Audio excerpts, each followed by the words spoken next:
नमस्कार, मी प्रभाकर लोंढे, खडतार प्रवास वर्तमानपत्राचा तथा खडतार प्रवास यूट्यूब चॅनलचा मुख्य संपादक. आज आपण महावितरण कंपनी धाराशिव या ठिकाणी आलेलो आहोत. या ठिकाणी काँग्रेसच्या वतीनं फार मोठ्या प्रमाणामध्ये एक आंदोलन छेडण्यात आलेलं आहे. नेमकं कोणत्या प्रकारे आणि काय मागण्या आहेत हे आपण विचारूया. आपल्या सोबत आहेत आजी माजी दोन्हीही जिल्हाध्यक्ष आहेत आणि काँग्रेसचे कार्यकर्ते आहेत. साहेब, नेमकं काँग्रेसच्या या आंदोलनामध्ये काय मागण्या होत्या? आज या जिल्ह्यात आणि देशात स्मार्ट मीटर शक्तीनं बसवण्याचा कार्यक्रम MSEBच्या मार्फत जोरात सुरू आहे. या MSEBच्या अधिकारी कर्मचाऱ्याचा दोष आहे असं आमचं म्हणणं नाही. ते आमच्यासारखेच नागरिक आहेत. विषय आहे की हे जसं रेल्वेचं खाजगीकरण झालं, प्रत्येक डब्यावर अदानीचं नाव येते, तसं आता MSEBची अवस्था झालेली आहे. अदानीला जगवण्यासाठी जसं या MSEB स्वतः त्यांचाच एक भाग झालेले आहेत, त्यांनाच विकले गेलेले. या राज्यातून जाणारा शक्तीपीठ मार्ग, तो शक्तीपीठ मार्ग सुद्धा अदानीचा कोळसा वाहण्यासाठी तो केला जातोय. गरज नसलेला शक्तीपीठ, त्याचे आम्ही आंदोलन निवेदन दिलेलं आहे. स्मार्ट मीटरचा विषय सर्वसामान्यांच्या खिशाला कात्री आहे. गोरगरिबानं ज्याच्याकडे पैसेच नाहीत आणि प्रीपेड मीटर आहे, बॅलन्स संपला की बंद पडतं. ज्यावेळेस ते लोक त्याचा रिचार्ज करतील, पैसे टाकतील, त्यावेळेस चालू होतं. काँग्रेस सरकारच्या काळात 20-20 दिवस नाही, महिना लाईट बिल भरले जायचे नाहीत. काँग्रेसनं कधी सक्ती केली नाही. पण या सरकारने जी हुकुमशाही या देशात लावली त्या जनतेला ती कळावं, या MSEBच्या लोकांना कळावं, त्याच्यासाठी आम्ही मोर्चा काढलेला आहे. स्मार्ट मीटर मध्ये आणि जुन्या मीटर मध्ये काय फरक आहे आणि जनतेला काय त्रास होणार आहे? सगळ्यात महत्वाचं, आज जे बिल येते त्याच्या दुप्पट तिप्पट बिल येतं या स्मार्ट मीटरचं. जे जुनं रेग्युलर मीटर आहे त्या मीटरमध्ये हा मोठा फरक आहे. या राज्यामध्ये वीज नियामक मंडळ आहे, त्याच्याशी निगडीत ग्राहक संस्था आहेत. कुणालाही विचारात न घेता सक्तीने हे मीटर अंमलात आणलं आणि बसवायला सुरू आहे. आणि सगळ्यात महत्वाचं की ज्याची परिस्थितीच नाही, बिल तर सगळेजण भरणार आहेत, आज नाही उद्या भरतील, पण रिचार्ज कधी करायचं, त्याचा एक भाग म्हणून आम्ही आज आंदोलन निवेदन दिलं.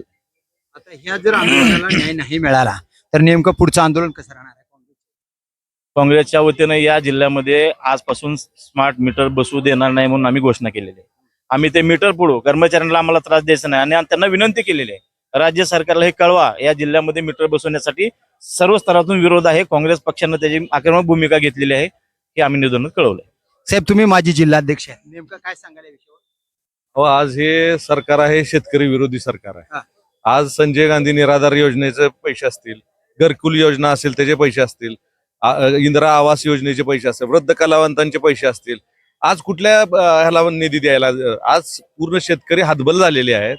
आणि लाडक्या बहिणी योजनेमध्ये एवढे मोठे 90 ते 1 कोटी महिलांचं तिथं कमी केलेलं आहे. आज तुम्ही जर सर्व पाहता आणि त्यातनं अजून लाईटची व्यवस्था जर तुम्ही स्मार्ट मीटर लावताय, आधीच शेतकऱ्यांना लाईट नाही, 8 तास कंटिन्यू लाईट मिळते का? त्यामध्ये 6 तास कंटिन्यू मिळत नाही. मग आज तुम्ही सगळा स्थिर आकार वगैरे हे भरून तुम्ही आज जर वीज बिल भरमसाठ घेताय, हे चुकीचं होतंय. स्मार्ट मीटर योजना ही सगळ्या लोकांनी नाकारलेली आहे. मग तुम्ही का बरं त्याला सक्ती करताय?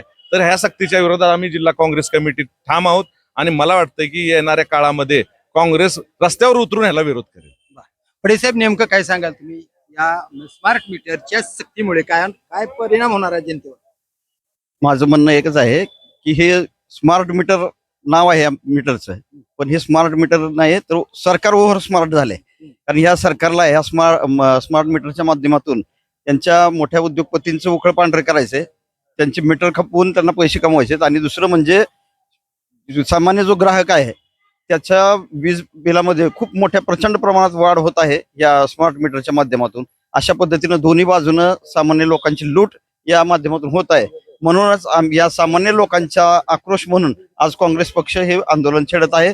आणि या आंदोलनाला च्या माध्यमातून आम्ही सरकारला इशारा देतोय की या स्मार्ट मीटरची सक्ती करू नये. जिथं आवश्यक आहे, जिथं ज्यांना गरज आहे ते घुसून घेतील, तुम्ही सक्ती करू नका.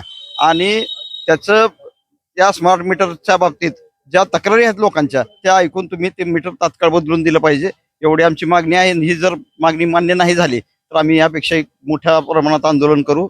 आम्ही कुठल्याही परिस्थितीत कुठल्याही मोठं आंदोलन करण्याची आमची तयारी आहे. रस्ता रोको असेल, जेल भरो आंदोलन असेल, आम्ही केल्याशिवाय राहणार नाही. आणि सरकारला यामधून माघार घ्यावी लागेल. स्मार्ट मीटरची सक्ती चालणार नाही हे आमचं ठाम मत आहे. ही काही एखाद्या कंपनीला टेंडर वगैरे दिला का त्यांच्या मर्जीतल्या लोकांना? काय नेमकं अडचण काय? अहो यांनी खाजगी करायचं काय ठेवलंच नाही. मला वाटतं आता पुढच्या काळात सरकार सुद्धा खाजगीकरण करून घेतील हे, आणि कुठल्या तरी उद्योगपती जास्तीत जास्त पैसे देऊन त्यालाच खुर्चीवर बसवायची वेळ येईल. इतक्या प्रमाणात मोठ्या प्रमाणात खाजगीकरणाचं वारस आलेला आहे. आणि ह्याच माध्यमातून हे स्मार्ट मीटर म्हणजे कुठल्या तरी मोठ्या कंपनीला आणि त्यांच्या उद्योगपतींचे ह्यांच्या जवळचे बगरबच्च्यांचं उकळ पांढरं करण्याची ही एक स्कीम आहे. जनतेला काय आव्हान करणार आहे काँग्रेस, की सर्वसामान्य शेतकऱ्याचं ना जनतेची जी पिळवणूक होणार आहे त्यांना काँग्रेस काय आव्हान करणार? अहो बिलची रक्कम एवढी वाढलेली आहे, पण वीज सुरळीत मिळते का, नियमित मिळते का? तर नाही. अनेक वेळा लोड शेडिंगचा दिवस ठरलेला असतो, त्याच्यापेक्षाही वेगळ्याच दिवशी वीज खंडित होते. शेतकऱ्यांची तर खूप परेशानी आहे. त्यांना 24 तास वीज उपलब्ध होत नाही. पाणी असतं तर वीज नसते, वीज असते तर पाणी नाही, अशी परिस्थिती झालेली आहे. आणि आम्ही जो लढा लढतो ह्या शेतकऱ्यांचा, ह्या कष्टकऱ्यांचा आणि ह्या सामान्य ग्राहकांच्या वतीनं करतोय. तर या पुढे जेव्हा जेव्हा कधी आंदोलन होईल असं, तर त्यामध्ये लोकांनीही उत्स्फूर्त सहभाग घ्यावा आणि या शासनाच्या विरुद्ध आवाज उठवावा, हीच आमची विनंती आहे. तर हे काँग्रेसचा आजचं आंदोलन होतं आणि महावितरण कंपनीवर होतं. जर महावितरण कंपनीने वेळेत न्याय नाही दिला तर या पुढचं आंदोलन तीव्र राहील. शेतकऱ्यानं, सर्वसामान्य जनतेनं अशा आंदोलनामध्ये सहभागी व्हावं आणि तीव्र विरोध करावा, अन्यायाचा प्रतिकार करावा आणि या खाजगीकरण जे देशामध्ये होतंय याला हाणून पाडावं, असंच आव्हान काँग्रेस पार्टीने केलंय. तर बघूया येणाऱ्या काळामध्ये हे सरकार काय निर्णय घेते सर्वसामान्य जनतेच्या हिताचा, ते पाहूया येणाऱ्या काळात. मी प्रभाकर लोंढे, खडतर प्रवास वर्तमानपत्राचा तथा खडतर प्रवास युट्यूब चॅनलचा मुख्य संपादक. या चॅनलला सबस्क्राईब करा, शेअर करा, लाईक करा, बेल आयकॉनचे बटन दाबा. आपले विचार, अन्यायाचा प्रतिकार करणारे विचार असावे ते विचार कमेंट बॉक्स मध्ये नोंद करा. धन्यवाद. धाराशिवकर. जय हिंद, जय महाराष्ट्र.